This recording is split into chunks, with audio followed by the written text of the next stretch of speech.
Assalamualaikum warahmatullahi taala wabarakatuh. Jumpa lagi bersama saya dalam pelajaran PPKN. Nah, pada kesempatan kali ini saya akan melanjutkan materi sebelumnya, di mana materi sebelumnya kita sudah membahas tentang konsep dan syarat daripada integrasi nasional. Nah, pada pertemuan kali ini sebagai kelanjutan dari bab yang sama, kita akan belajar mengenai integrasi nasional ya, yaitu tentang faktor pembentuk dan faktor penghambat integrasi nasional. Oke, kita langsung ke materinya. Nah, anak-anakku sekalian, masyarakat kita Indonesia itu adalah masyarakat yang majemuk atau plural ya. Plural society, masyarakat yang plural, majemuk, banyak. Nah, atau kita disebut juga dengan masyarakat yang Bhinneka Tunggal Ika. Karena apa? Karena Indonesia ini ada berbagai macam keberagaman di dalamnya. Beragam suku, agama, ras, antar golongan ya. Di dalam suku itu ada bermacam bahasa, budaya dan lain sebagainya. Nah, maka semboyan kita itu adalah Bhinneka Tunggal Ika, berbeda-beda tetapi tetap satu. Nah, itulah masyarakat Indonesia. Masyarakat yang plural ini diibaratkan sebagai belati. Kalau di pembahasan sebelumnya ini, masyarakat yang beragam ini bisa menjadi sebuah kekuatan, juga bisa menjadi sebuah kekurangan, ancaman ya. Nah, belati ini bermata dua. Nah, ini sama juga ya. Bisa masyarakat yang jamak ini, plural ini bisa menjadi sebuah rahmat ya, dan bisa menjadi sebuah ancaman. Nah, kalau dalam bahasa santrinya itu kan ikhtilafu ummati rahmatun ya.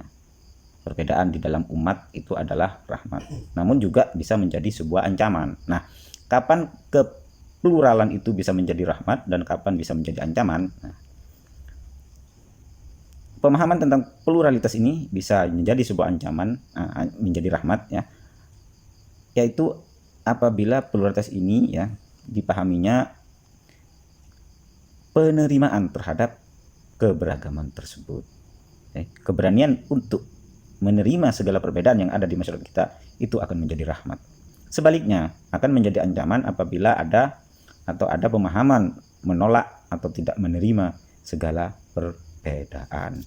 Nah, maka dari itu ya, untuk menciptakan suatu kesatu paduan di dalam masyarakat yang plural ini ya, maka ada banyak faktor untuk membentuk penyatu paduan bangsa kita atau faktor pembentuk dari integrasi nasional. Apa saja faktor pembentuk daripada integrasi nasional itu? Oke, kita coba lihat satu persatu. Yang pertama adalah adanya rasa senasib dan seperjuangan yang diakibatkan oleh faktor sejarah. Nah, integrasi nasional kita ini terbentuk dari sejarah yang panjang ya.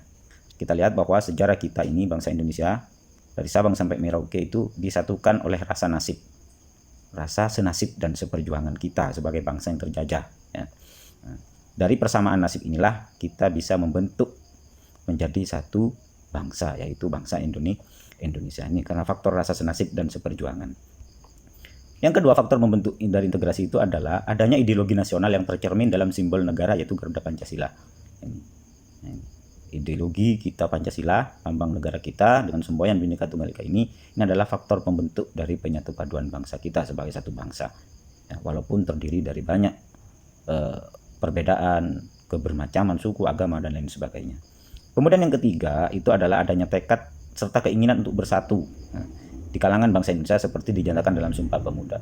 Walaupun kita punya rasa senasib seperjuangan dulu ya, kita ini tidak akan mungkin terintegrasi secara nasional apabila tidak punya tekad serta keinginan yang sama ya untuk menjadi satu bangsa, satu identitas. Dan inilah yang dimulai kemudian, makanya saya sebut sejarah panjang dari kebangkitan nasional, kemudian muncullah Sumpah Pemuda. Disitulah kita menyadari pentingnya untuk menjadi satu bangsa dengan satu bahasa dan di satu tanah air sebagaimana isi dari Sumpah Pemuda. Nah, kemudian yang selanjutnya, faktor selanjutnya itu adalah adanya jiwa dan semangat gotong royong. Nah, ini perlu jiwa, semangat untuk bersama-sama ya. Di dalam menghadapi segala apapun rintangan yang menjadi rintangan menghalangi bangsa Indonesia untuk merdeka. Solidaritas kita sebagai bangsa tidak mengenal suku, agama ya. Perbedaan itu harus disikapi dengan toleransi yang tinggi, yang kuat. Nah, Kalau tidak ada itu semua, maka integrasi itu tidak akan mungkin tercapai. Makanya sekarang ya, adanya atau hilangnya rasa gotong royong, solidaritas antar sesama, dan toleransi di antara kita semua, ini yang akan menjadi perusak daripada integrasi nasional. Nah, yang selanjutnya itu adalah adanya ancaman dari luar yang menyebabkan munculnya semangat nasionalisme. Nah, kita sebagai bangsa ini harus menyadari bahwa banyak ancaman yang datang dari luar, dan itu harus disadari semua bangsa, sehingga kita bisa melakukan bela negara. Nah, karena kecintaan kita, nasionalisme kita kepada bangsa ini, ya, ancaman yang datang dari luar kita bisa hadapi bersama. Tidak bisa dihadapi sebagian bangsa kita, suku, daerah, tidak bisa. Nah, inilah pembentuk daripada integrasi nasional. Ada banyak lain ya faktor-faktor pembentuk integrasi nasional. Silakan kalian baca di buku paketnya ya. Nah, setelah kita membahas tentang faktor pembentuk ya, kita ke faktor penghambat daripada integrasi.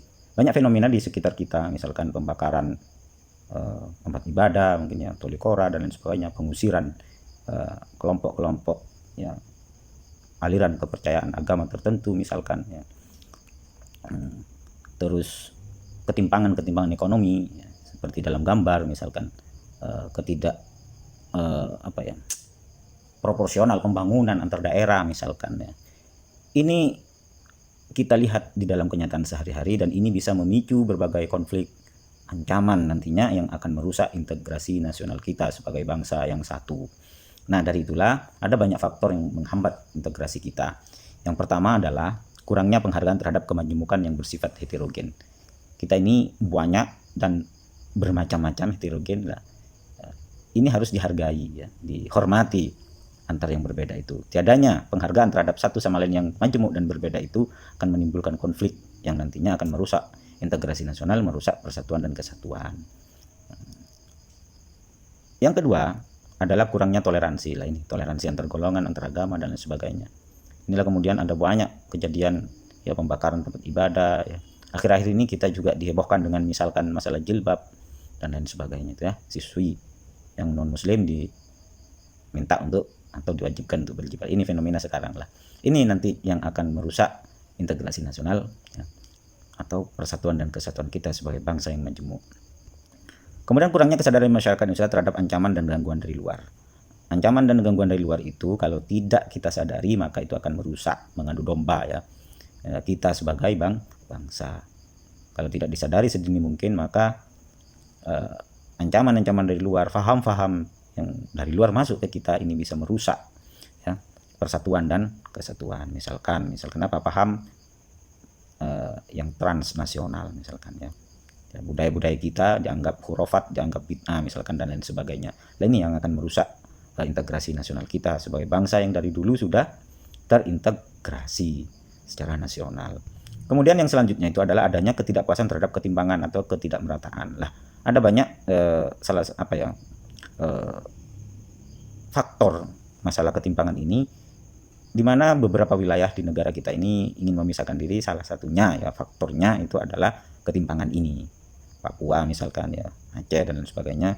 Walaupun toh banyak faktor lain, akan tetapi faktor ketimpangan, ketidakmerataan ya, pembangunan masyarakat di sana sendiri tidak bisa menikmati kekayaan alam yang mereka punya. Inilah yang kemudian memicu disintegrasi ya. Kebalikan daripada integrasi nasional itu adalah disintegrasi atau pemisahan. Nah, ini yang terjadi, itu beberapa faktor yang menghambat integrasi nasional. Makanya pemerintah harus bisa melakukan pemerataan ya, pembangunan. Kita berharap bahwa pembangunan ya, infrastruktur yang marak akhir-akhir ini di berbagai wilayah, terutama kalau kita lihat itu di luar Jawa, ada banyak sekarang pembangunan ya. Ini demi untuk pemerataan. Nah, itulah faktor penghambat daripada integrasi. Nah, selanjutnya, kalau kita lihat itu adalah kemajemukan, kepluralan masyarakat Indonesia itu sangat indah ya, sangat bagus untuk kita nikmati, lihat dan jaga bersama. Beda kalau kita ini sudah sendiri-sendiri, disintegrasi, berpisah ya. Jawa sendiri, Kalimantan sendiri, tidak ada keindahan lagi dari kemajemukan yang dimiliki oleh Indonesia, tidak majemuk lagi namanya. Maka dari itu ya, upaya untuk menjaga integrasi nasional ini dapat dilakukan dengan cara menjaga keselarasan antar budaya. Jangan dipertentangkan budaya-budaya yang ada ya. Harus disikapi dan dijaga keselarasannya sehingga membentuk satu harmoni keindahan ya. Indonesia itu indah ya. wonderful Indonesia ya, hingga kita punya kampanye Visit Indonesia misalkan lah.